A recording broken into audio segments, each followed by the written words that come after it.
HSC 25 তোমাদের GST যাদের একদম শেষ ভরসা, মানে জিএসটি যাদের লাগবেই, যে কোনোভাবে জিএসটিতে তোমার চান্স পেতেই হবে, তোমাদের জন্য এই লাস্ট মোমেন্টে জিএসটি কিউবি সলভটা খুব ভালো মতো করতে হবে।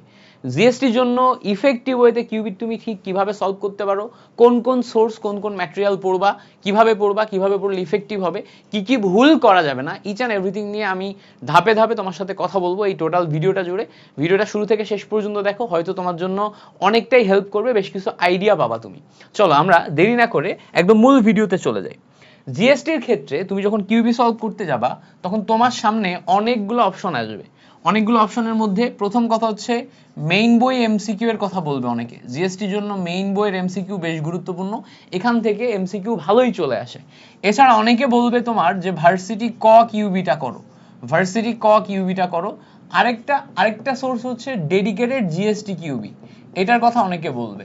এবার খেয়াল করো, তুমি যেই কিউবিগুলাতেই যাও না কেন, এই প্রশ্নের সোর্স যেগুলো তোমাকে আমি বললাম, এই সোর্সে যেটাই যাও না কেন, প্রশ্নগুলা দুইটা টাইপে থাকতে পারে। একটা টাইপ হচ্ছে ইয়ার ওয়াইজ, আরেকটা হচ্ছে চ্যাপ্টার ওয়াইজ। একটা হচ্ছে ইয়ার, আরেকটা হচ্ছে চ্যাপ্টার। ভাইয়া ডেডিকেটেড একদম 100% ইয়ার ওয়াইজ যেই সলিউশন, ওটাতে তুমি এখনই চলে যেও না। এখন যদি তুমি ইয়ার ওয়াইজ কোশ্চেন সলভ করতে চাও, তাহলে আমি তোমাকে পার্সোনালি সাজেস্ট করব অনলি বিগত 5 বছরের প্রশ্ন সলভ করো। অনলি বিগত 5 বছর, 5 ইয়ার, অনলি বিগত 5 বছরের ফিজিক্স, কেমিস্ট্রি, ম্যাথ, বায়োলজি এগুলা ডেডিকেটেড জিএসটির জন্য সলভ করো। এছাড়া ইয়ার ওয়াইজ কোশ্চেন তুমি এখন 15-20 বছরের কোশ্চেন সলভ করতে যাও না, অনলি বিগত 5 বছর। তার মানে কেমিস্ট্রির জন্য অনলি 5টা সেট কোশ্চেন, ফিজিক্সের জন্য অনলি 5টা সেট কোশ্চেন, ম্যাথের জন্য 5টা সেট কোশ্চেন, বায়োলজির জন্য 5টা সেট কোশ্চেন। এগুলা দেখলে তোমার কোশ্চেন প্যাটার্ন সম্পর্কে, কোশ্চেন কেমন হবে, কি টাইপের কোশ্চেন হবে, তারপরে কোশ্চেন কতটা হার্ড হবে, কোন কোন টপিকগুলো থেকে বেশি প্রশ্ন আসছে, এগুলো সম্পর্কে ভালো একটা ধারণা আসবে। এরপর আসে হচ্ছে chapter wise question. Chapter wise কোশ্চেনে ম্যাক্সিমাম কোশ্চেন ব্যাংকগুলো চ্যাপ্টার ওয়াইজ কোশ্চেন ব্যাংক দেওয়া আছে। যেমন ধরো তুমি ডেডিকেটেড জিএসটির জন্য মার্কেটে যে কয়টা তুমি হচ্ছে যে কোশ্চেন ব্যাংক নিবা, সে তুমি নেটওয়ার্কের নিতে পারো, সে তুমি জয়কোলের নিতে পারো। তাছাড়া তুমি ধরো উদ্ভাস থেকে যদি তোমাকে ডেডিকেটেড কোনো কোশ্চেন ব্যাংক দেয়, তুমি যে কোনো একটা কোচিং এর কোশ্চেন ব্যাংক যদি নাও, সেই কোশ্চেন ব্যাংকটা ম্যাক্সিমাম ক্ষেত্রে চ্যাপ্টার ওয়াইজ হবে। বেটার এখন রিভিশনের পাশাপাশি চ্যাপ্টার ওয়াইজ কোশ্চেন ব্যাংকগুলো খুব সুন্দর মতো সলভ করা।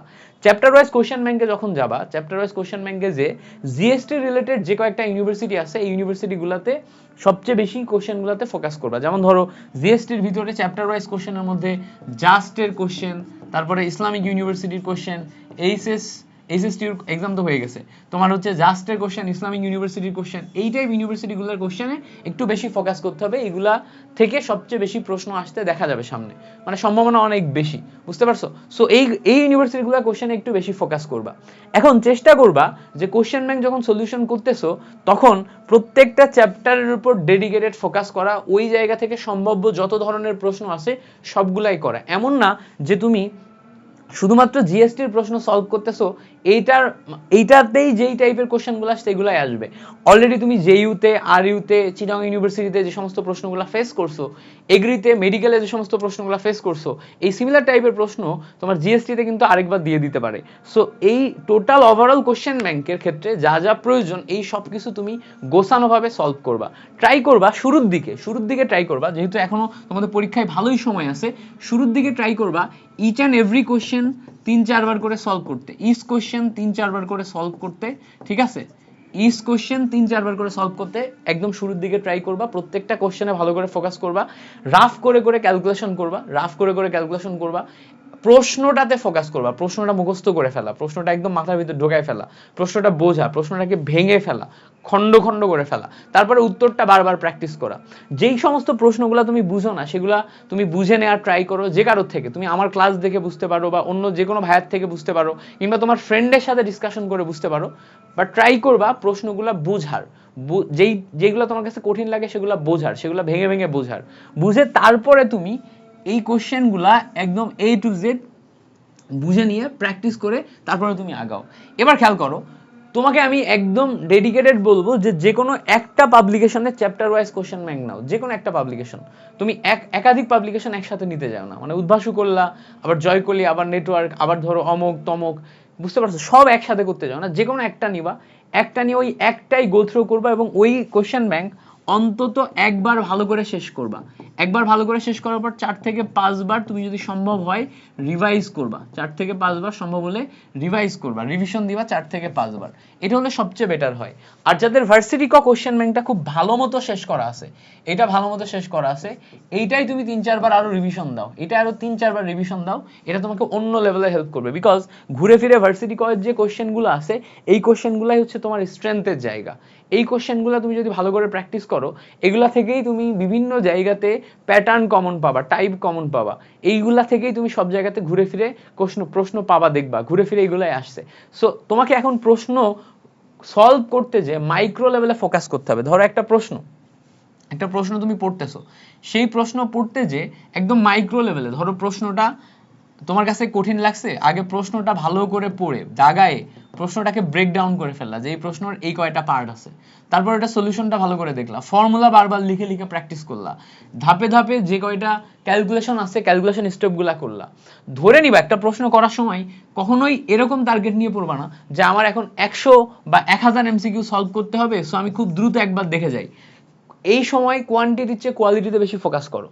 তুমি একটা কোশ্চেন এমন ভাবে পড়ো, যখন ওই প্রশ্নটা পড়তেছো চিন্তা করো এইভাবে যে এই প্রশ্নটা আমার পরীক্ষায় আসবে, এটা আমি এমন ভাবে শিখে তারপরে পরের প্রশ্নে যাব যেন এই প্রশ্নটা আসলেই আমি পারি, এটা আমার মাথায় যেন ঢুকে থাকে যে এই প্রশ্নটা আসলেই যেন আমি পারি, এমন ভাবে শিখে আমি সামনে যাব।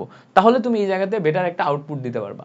যারা কোশ্চেন ব্যাংক সলিউশন করতে যে একদমই বুঝতেছো না প্রশ্নগুলা, তারা হচ্ছে আমার ক্লাসের হেল্প নাও, আমার ক্লাসের সমস্ত কোশ্চেনগুলা, জিএসটি সমস্ত কোশ্চেনগুলো একসাথে করে দেওয়া আছে। এই একসাথে করে দেওয়া প্রশ্নগুলো প্রত্যেকটা সলিউশন করা আছে। আমি যেভাবে বুঝাইছি লাইন বাই লাইন যেভাবে বুঝাইছি, প্রশ্ন পড়া, তারপর প্রশ্নটা বোঝানো, ওই জিনিসটা প্রশ্নটা পড়ে কিভাবে ভাগ করলাম, চ্যাপ্টার মানে প্রশ্নটা পড়ে আগে প্রশ্নটাকে কিভাবে হচ্ছে তোমাকে অ্যানালাইসিস করে দিলাম, তারপর এটা সলিউশন অ্যাপ্রোচ কিভাবে করলাম, ওই টোটাল জিনিসটাই তুমি ভালো মতো শিখে শিখে প্র্যাকটিস করো। সবকিছুতে তোমার মাথা ঘামাইতে হবে, তুমি তো আইনস্টাইন না, সবকিছুতে তোমার মাথা ঘামাই পারতে হবে, নট নেসেসারি। অনেক কিছুই ঘটবে যেখানে তুমি হচ্ছে যে আমার থেকে শিখে নেওয়ার পরে তারপরে তুমি ওই জিনিসটা মাথার ভিতরে একদম A to Z ঘামাবা, ঠিক আছে? সবকিছু তুমি একা একা পারবা না। তো যেগুলো তুমি একা একা পারবা না, ওগুলোতে তুমি আমার হেল্প নাও। তোমরা যারা অলরেডি জানো না, তোমাদের আরেকবার একটু জানাই যে আমার কিন্তু ফিজিক্স, কেমিস্ট্রি, ম্যাথ 3 সাবজেক্টের গত বছরে 650 টাকা তে যে জিএসটি কোশ্চেন ব্যাংক সলিউশন করছিল, সেটা আমি তোমাদেরকে 99 টাকায় আমার ওয়েবসাইটে সাজাই দিয়ে দিছি। মাত্র 99 টাকা খরচ করে তুমি আমার ওয়েবসাইট থেকে এই ফিজিক্স, কেমিস্ট্রি, ম্যাথ 3 সাবজেক্টের ফুল জিএসটির কোশ্চেন চ্যাপ্টার ওয়াইজ একদম A to Z তুমি হচ্ছে সলিউশন পেয়ে যাবা। আবার তুমি যদি চাও এখানে ইয়ার ওয়াইজ কোশ্চেন সলভ করবা, আমার ওই ফেসবুক গ্রুপে ইয়ার ওয়াইজ কোশ্চেনগুলোরও অ্যাক্সেস দেওয়া আছে, ঠিক আছে? তুমি এই 99 টাকা খরচ করলে এই অ্যাক্সেসগুলো নিলে তুমি বুঝতে পারবা যে এটা তোমার কত হেল্প করবে। সো জিএসটির কোশ্চেন ব্যাংকটা খুব ভালো মতো সলভ করো, যে কোনো একটা কোর্সে থাকো, একদম শুরু থেকে শেষ পর্যন্ত রুটিন ওয়াইজ পড়াশোনা করো। তোমাদের যদি পড়াশোনার যে কোনো টাইপের প্রবলেম ফেস করে থাকো, তুমি আমাকে কমেন্টে জানাও, আমি ওই প্রবলেমগুলো অ্যানালাইসিস করে ওটার কি টাইপের প্রপার সলিউশন দেওয়া যেতে পারে সেগুলো নিয়ে ইনশাল্লাহ কথা বলার চেষ্টা করবো। Thank you so much for watching this video. তোমাদের সাথে পরবর্তী ভিডিওতে আবার দেখা হচ্ছে।